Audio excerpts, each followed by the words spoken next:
Crecimiento empresarial, tu espacio ideal para encontrar ideas y estrategias para crecer tu negocio. Profesionaliza tu pasión.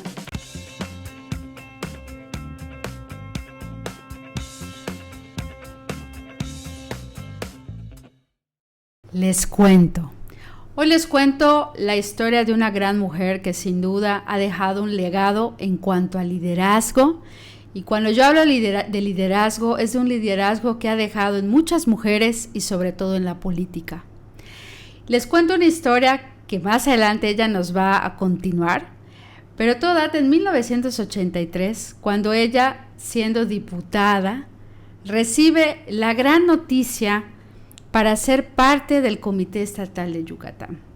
En ese entonces y bajo diferentes circunstancias que se presentaban, con esta decisión empezaría a construir este gran liderazgo que ha hecho y dejado en Yucatán y que nos sigue enseñando en cada una de sus pláticas, conferencias y con todo el gran ejemplo, con mucha congruencia que poco a poco ha construido.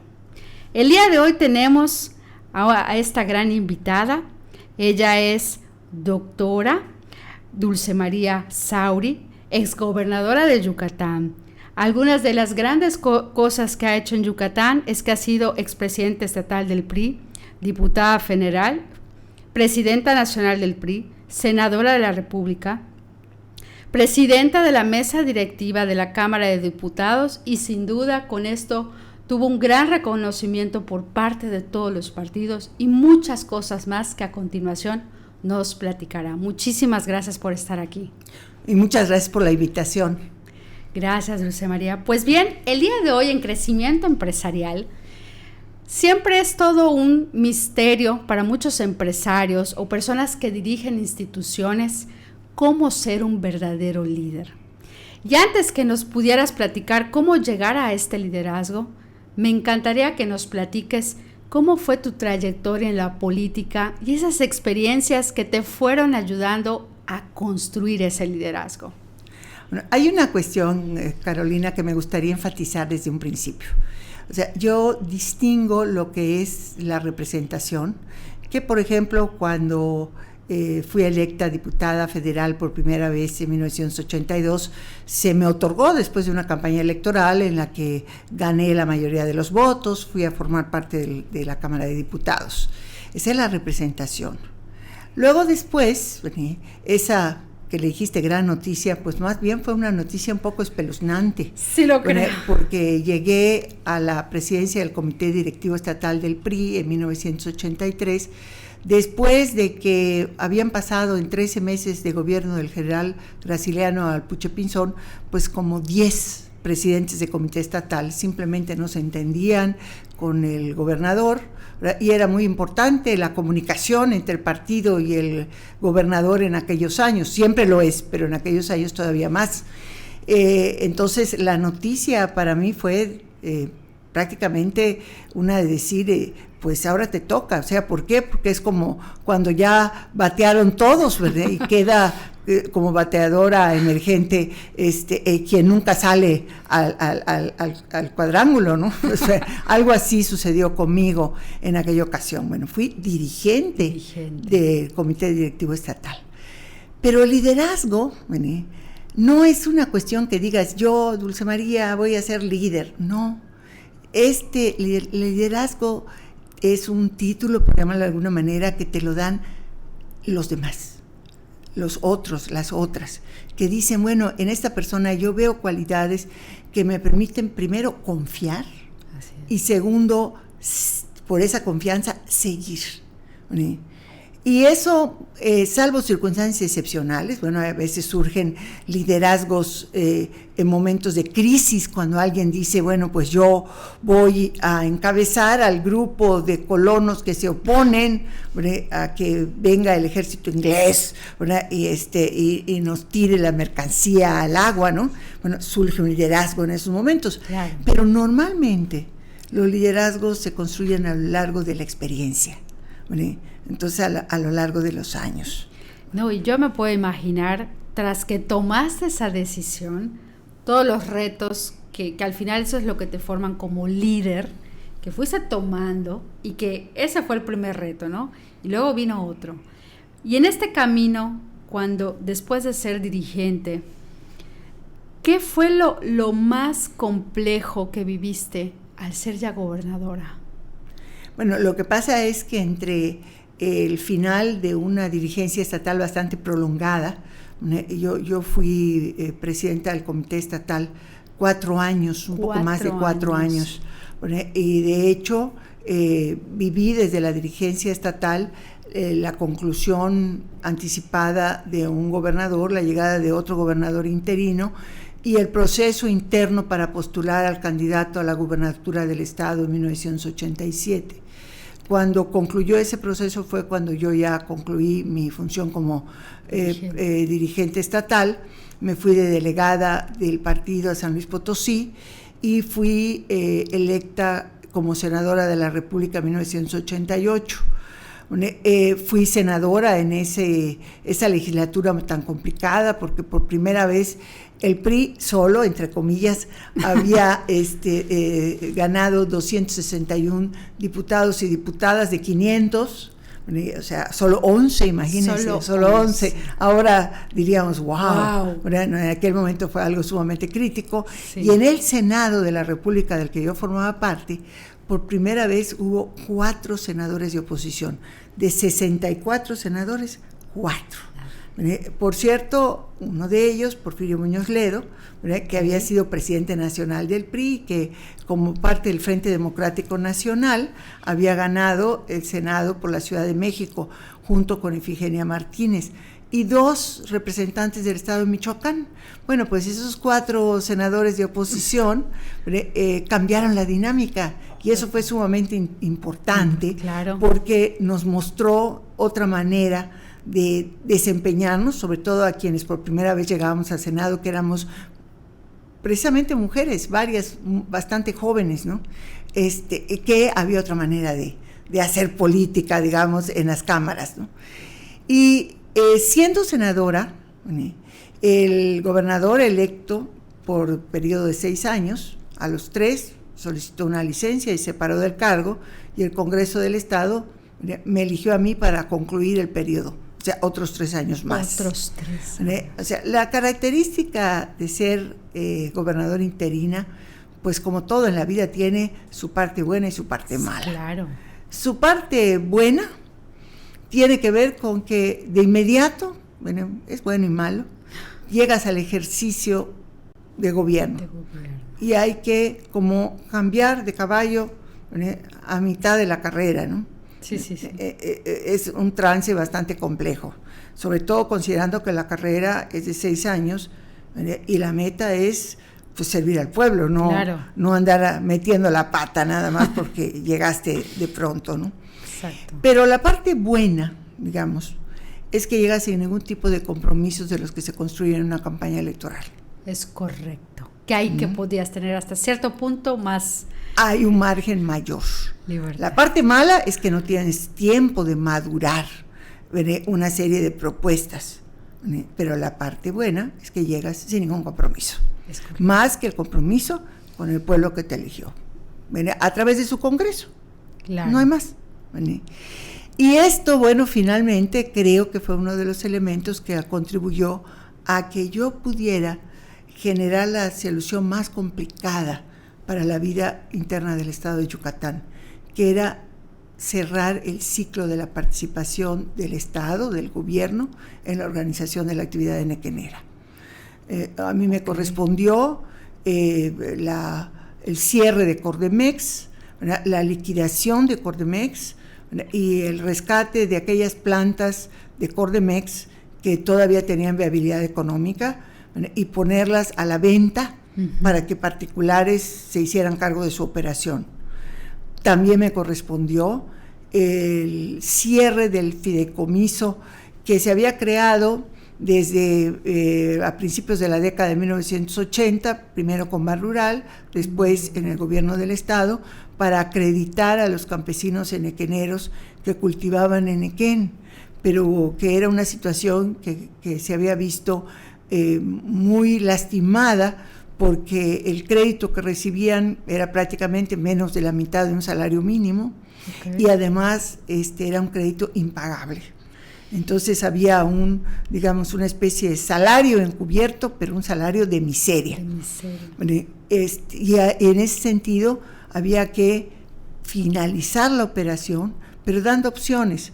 Por una parte, a los menores de 50 años para que encontraran espacio en otras actividades productivas que el gobierno, tanto federal como estatal, tenía que estimular para que se desarrollaran en Yucatán, pero por otro lado estaban las personas de 50 a 64 años que estaban vamos a decir, en condiciones mucho menos favorables para hacer un cambio de actividad económica, tan drástico, y que ¿no? Tuvieran garantizado que al llegar a los 65 años tuvieran una pensión como parte del régimen modificado de la seguridad social que los trabajadores enequeneros tenían en Yucatán desde 1972.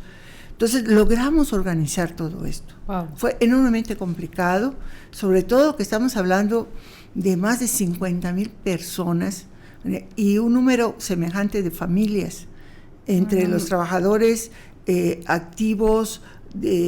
Además, le sumo los trabajadores de Cordemex y los empleados de Cordemex. O sea, fue una movilización gigantesca. No me puedo imaginar el nivel de estrés para poder tratar esta situación de manera empática, sensibilizadora, y que con esto pudiste ofrecerles diferentes propuestas, ¿no? a ellos. ¿Qué fue algo determinante que te ayudó en este proceso de ir liderando, el ir tratando cada uno de estos casos? ¿Cuál crees que fue, digamos, la principal herramienta, algo que fue importante para esta toma de decisiones? A ti como líder, ¿qué fue, crees que lo principal que te ayudó? Yo diría que como responsable. De un proceso socialmente muy complejo, lo que traté de hacer es justicia. O sea, tratar de entender la situación distinta que pudieran vivir las personas, y darle respuesta a esa situación, sobre todo dándole un asidero, vamos a decir, a futuro. O sea, a mí me preocupaban principalmente las personas mayores, porque las personas jóvenes, en buena medida ellas y ellos, especialmente ellos, trabajaban en Cancún, en el norte de Quintana Roo, y estrictamente venían a Yucatán a firmar en las asambleas ejidales, ¿verdad? Y desde luego recibir esa gotita que representaba la mitad del salario mínimo, ¿verdad? Que obviamente no les permitía vivir, claro, y tenían que hacer su vida y obtener su ingreso en Quintana Roo. Entonces, bueno, ellos tenían, vamos a decir, no todos, pero una mayoría, opciones económicas que podían verse reforzadas a través de una serie de proyectos en las comunidades que permitieran participar a aquellos que no se habían ido a Quintana Roo, y a las mujeres, que eran principalmente las que se quedaban en las comunidades de la zona enequenera. Pero las personas mayores de 50 años... ¿Qué pasaba con ellos? Entonces, bueno, era un problema enorme. Estamos hablando de más de 15,000 personas que estaban en esa situación. Entonces, allá fue donde ideamos con los legisladores un decreto por el cual el gobierno del estado se comprometió durante 15 años. Estamos hablando de un compromiso que pasaba con mucho el sexenio que yo iba a concluir, claro, y los que iban a venir, pero que el Congreso del Estado podía asumir con un decreto especial, obligando al gobierno del estado a entregar la aportación correspondiente al Instituto Mexicano de Seguro Social, hasta que el último de los trabajadores que en el momento de la indemnización enequenera tenía 50 años, cumpliera 65. Claro. Estamos hablando de un lapso de 15 años. Y un promedio de 1,000 por mes, por año, que iban pensionándose. Quiero decirte que se cumplió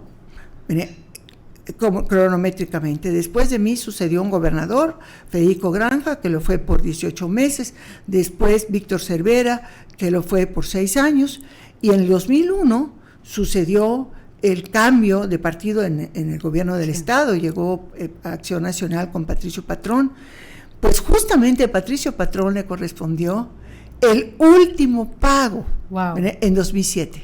O sea, cerramos el ciclo. Qué orgullo. Por eso, finalmente yo siempre he pensado que los problemas muy grandotes, la única manera de enfrentarlos es cuando los divides en partes, y empiezas un proceso gradual de transformación, y la gradualidad se vale cuando sabes a dónde quieres llegar, no la gradualidad como pretexto, ¿no? De decir yo voy poco a poco pero no sé a dónde, eso no nos sirve. Y esa fue una lección que extraje de este enorme proceso, que bueno, es de las cuestiones que me da más orgullo a mí decir como yucateca, ¿no? De alguna manera contribuí a liberar al Estado de una especie de yugo que lo atenazaba a un pasado que era imposible regresar. Entonces, yo diría que después de esta situación, a partir de 1994, Yucatán empezó a transitar un camino que ahora, estamos diciendo 30 años después, vemos que está dando frutos. ¿No? Pero esto que menciona la doctora Dulce María, a mí me deja mucho, porque acaba de mencionar dos pilares importantes para ser un líder. Uno, que lo vemos con esta culminación, es tener esta visión del futuro. Usted verdaderamente con su equipo en su momento dijeron, y luego después de mí, ¿qué va a pasar? Y que hayan llegado a este acuerdo con este decreto de continuidad, pues eso es algo súper importante. Es un legado que se siguió generando y construyendo. Y creo que otro pilar fundamental definitivamente es el conocer primero las necesidades que en su momento usted detectó en la sociedad, porque a veces cometemos el error de dar propuestas que no son las necesarias, ya sea para una empresa, para una sociedad, para una institución. En este proceso, Dulce María, y me imagino que habrá tenido muchísimos otros retos, ¿no? Porque esto fue uno de los grandes logros y legados. ¿Cuál fue para usted ese reto más importante que la hizo incluso aprender más, exigirse más como líder, ¿no? ¿Alguna experiencia que nos pudiera compartir? ¿Cuál fue lo más complejo? A ver, mira, yo pienso que siempre hay que estar en disposición de aprender de los demás. O sea, yo no entiendo a esas personas que creen saberlo todo. No, ni yo. Y que además, como lo saben todo, descalifican cualquier propuesta, cualquier idea, y lo que es peor, cualquier crítica que provenga de otras personas, sin antes ponerse a analizar. Entonces, quizá una de las anécdotas así de este aprender de los otros se dio justo cuando llegué a esa encomienda tan grande y tan escalofriante como era hacerme cargo del Comité Directivo Estatal del PRI de Yucatán.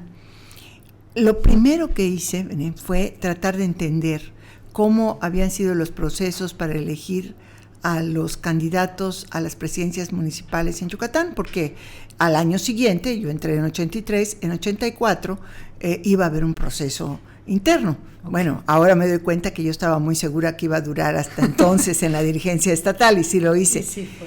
Y dije, bueno, ¿quién me puede platicar y transmitir experiencias sobre esto? Y decidí que era la persona que había dirigido 6 años al PRI durante el gobierno de el doctor Francisco Lunacán, el profesor Roque Castro. Okay. Entonces lo busqué y lo invité a platicarme cómo se hacía, no la teoría, ¿no? Sino la práctica, claro, de cómo se enfrentaba ese proceso tan complejo, ¿no?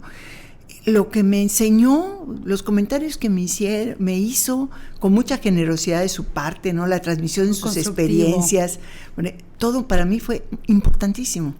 Entonces, yo a partir de entonces, que fue, digamos, el primer cargo de responsabilidad personal que tuve, porque en la Cámara de Diputados pues era una responsabilidad colectiva, y como delegada de la Secretaría de Programación y Presupuesto, que lo fui también, pues yo era responsable de aplicar las directrices nacionales, pero en la dirigencia estatal tenía yo que generar propuestas, no propuestas nacionales, estatales. Entonces empecé a entender que antes de cualquier cosa tengo que aprender de la experiencia de los demás. Wow. Y tener esa humildad, ¿no? Es que finalmente es práctico, ¿verdad? Yo creo que soy una persona práctica, ¿verdad?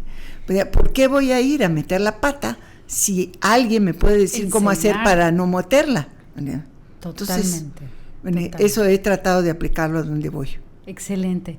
Y algo más importante, hay un libro que siempre me gusta compartir, que es El liderazgo al estilo de los jesuitas. No sé si lo he escuchado, pero el autor dice que fue un autor que él era jesuita, se sale de la congregación y se vuelve empresario de un banco muy famoso en Estados Unidos que es JP Morgan. Uh-huh.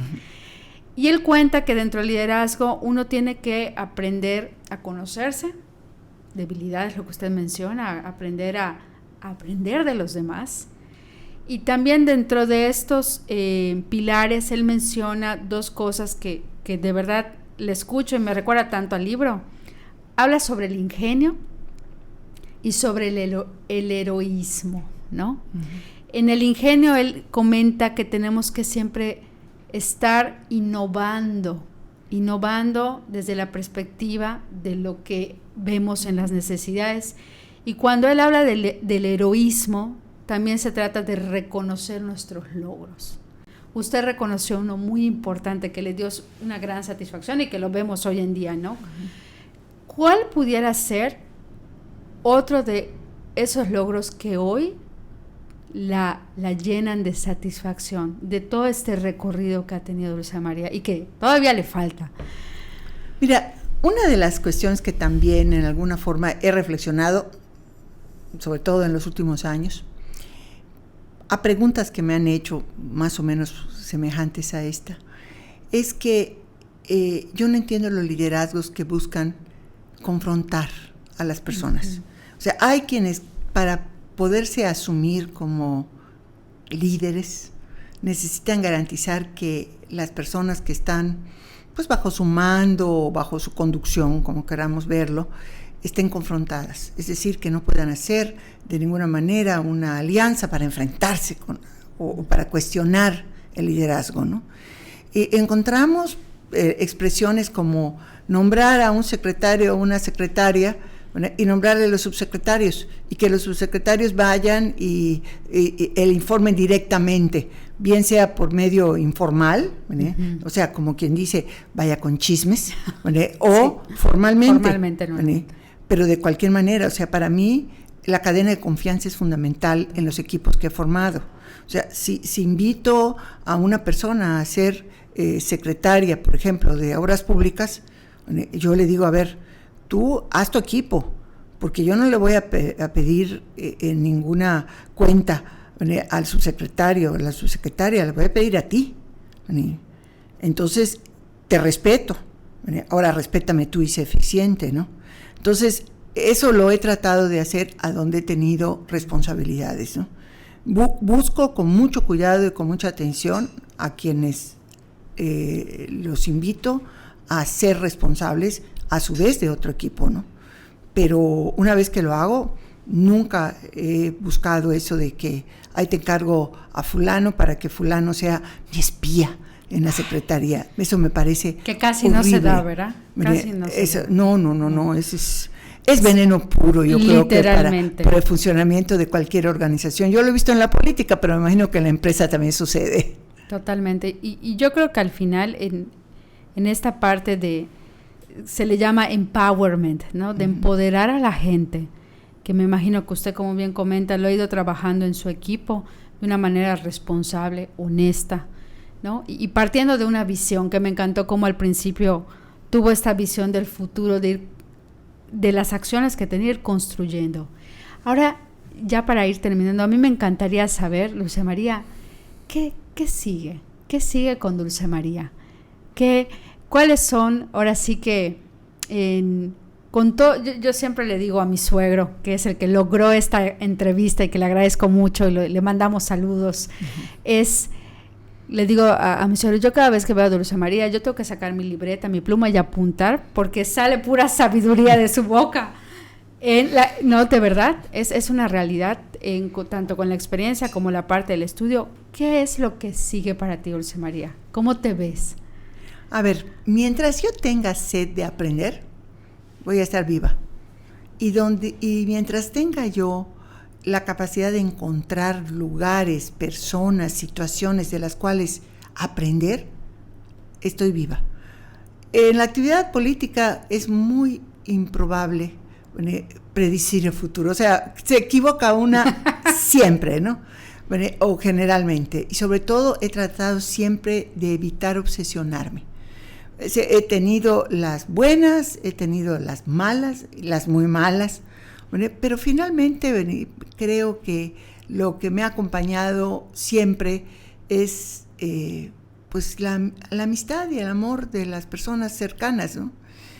Alguien me preguntaba hace algún tiempo cuál era mi mayor orgullo.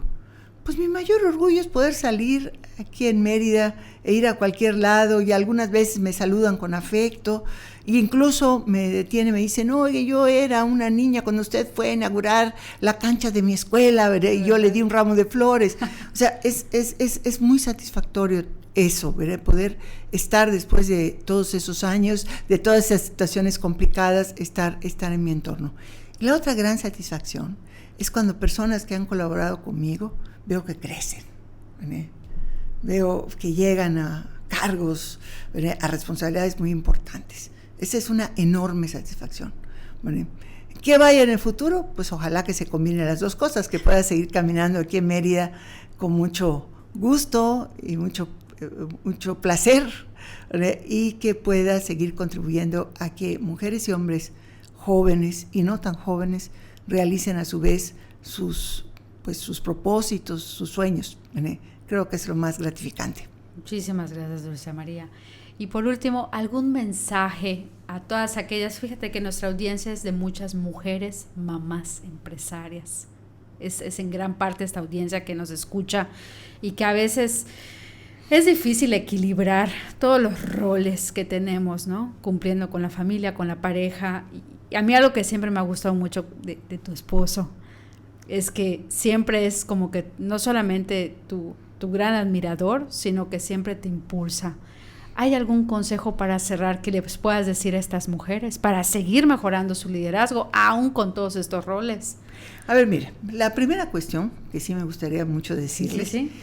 Es que las responsabilidades familiares son responsabilidades compartidas. Pero cuando digo compartidas no solo me refiero a la pareja, porque hay también un buen número de mujeres, como ustedes saben, que no tienen pareja, ¿verdad? Que son ellas, mamá, papá, ¿verdad? Son el sostén de la familia, y a veces no solo de los hijos, también de los padres, ¿verdad? Bueno, pero cuando digo compartidas, hablo también compartidas con el gobierno. Y esto tiene que ver con la necesidad de crear un gran sistema nacional de cuidados. ¿Por qué a las mujeres un sistema nacional de cuidados nos beneficia directamente? Porque somos las mujeres las principales cuidadoras de las niñas, de los niños, de las personas con discapacidad, de los adultos mayores, de las personas enfermas en el hogar. Porque eso se hace la mayoría de las veces sin ningún tipo de apoyo, ni interno familiar, ni externo.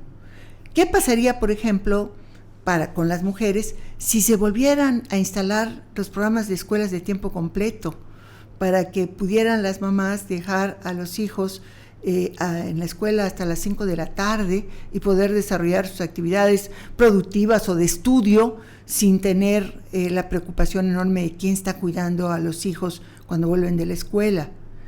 ¿Qué pasaría, por ejemplo, con las que tienen hijitas, hijitos pequeños, si tuviéramos las estancias infantiles funcionando y pudieran dejarlas? ¿Qué pasaría si las personas adultas mayores a nuestro cargo, papá, mamá, tías, pudieran tener sus estancias para pasar el día o estancias de cuidado diario y poder recogerlas después para dormir en la casa. ¿Qué pasaría con cocinas populares para evitar la carga que representa la preparación de alimentos? O sea, ahí podemos estar pensando que un sistema nacional de cuidados es algo que a nosotras nos beneficia, pero no solo a nosotras, le beneficia a mujeres y hombres para que vivan mejor, para que haya mayor bienestar. Ese va a ser un tema del próximo proceso electoral del 2024 y hay que echarle mucho ojo a ver quién propone y qué garantías nos da de que va a cumplir. Perfecto, Dulce María. Pues muchísimas gracias, de verdad, por estas historias que podríamos estar acá, yo creo que 6 horas, pero pues también sabemos que tienes agenda, que estás complicada, pero créeme que todo lo que mencionaste hoy, me incluyo, nos ayuda a fortalecer ese liderazgo, que como bien dijo, no es el título lo que nos hace líderes, es el ejemplo y la congruencia. Y me encantó cómo mencionaste al final esa satisfacción de salir a la calle y tener esa paz de que tu labor tuvo un fruto y que ese fruto se ve reflejado en los demás. Muchísimas gracias, Dulce María, exgobernadora de Yucatán. Esperemos que no sea la primera. Y gracias a toda nuestra audiencia. Esto fue Crecimiento Empresarial.